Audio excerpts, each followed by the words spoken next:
बीड जिल्ह्यातील मासाजोगचे सरपंच संत देशमुख हत्या प्रकरणी दररोज नवनवीन माहिती समोर येते। पोलीस तपासातून विविध खुलासे केले जात आहेत। अलीकडे सोशल मीडियावर संत देशमुख यांच्या हत्येचे फोटो व्हायरल झाले होते। हे फोटो व्हायरल झाल्यानंतर राज्यभर संताप उफाळून आला। या प्रकरणातील मुख्य आरोपी वाल्मिक कराडशी संबंध असल्याच्या कारणामुळे अजित पवार गटाचे मंत्री धनंजय मुंडे यांना आपल्या मंत्रिपदाचा राजीनामा देखील द्यावा लागला आहे। एकीकडे या सर्व घडामोडी सुरू असताना आता संत देशमुख यांनी हत्येआधी केलेल्या विनवणीबाबत मोठी माहिती समोर आली। हत्येआधी संत देशमुख मारेकरांकडे काय विनवणी करत होते याबाबत संत देशमुख यांच्या कन्या वैभवी देशमुखने महत्त्वाचं विधान केलं। माझ्या वडिलांची हत्या खंडणी प्रकरणातूनच झाली, पण या लोकांना खंडणी मागायला कुणी पाठवलं, त्यांच्यावर कुणाचा वरदहस्त होता याची चौकशी करून त्यांनाही सहआरोपी करावं अशी मागणी वैभवीने केली आहे। दरम्यान त्यांनी हत्येच्या आधी संतोष देशमुख यांनी मारेकरांकडे काय विनवणी केली होती याबाबतचा खुलासा वैभवी देशमुखने केला।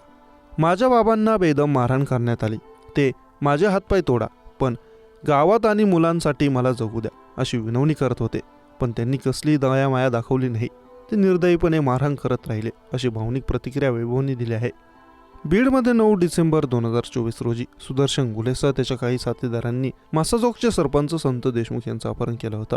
यानंतर आरोपींनी अमानुषपणे मारहाण करत संत देशमुखांचा जीव घेतला। याबाबतचे काही फोटो देखील सोशल मीडियावर व्हायरल झाले होते। यामध्ये नराधम आरोपी निर्दयपणे देशमुखांना मारहाण करताना दिसत होते। हे फोटो व्हायरल झाल्यानंतर नैतिकतेच्या आधारावर धनंजय मुंडेने मंत्रिपदाचा राजीनामा दिला आहे। सरपंच संतोष देशमुख यांच्या हत्येचं मूळ आवादा कंपनीच्या खंडणी प्रकरणात असल्याचं दोषारोपपत्रातून समोर आलं।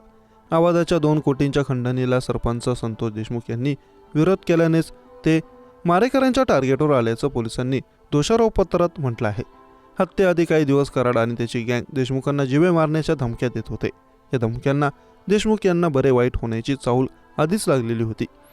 सरपंच संतोष देशमुख यांची लेक वैभवी देशमुख यांनी पोलीस जबाबात दिला आहे। हत्याआधीच्या 2-3 दिवसांआधी नेमकं काय घडलं, त्यांनी नेमकं काय सांगितलं, त्यांना कोणाचे फोन येत होते, अशा प्रश्नांची उत्तरे वैभवीने पोलीस जबाबात दिली आहेत।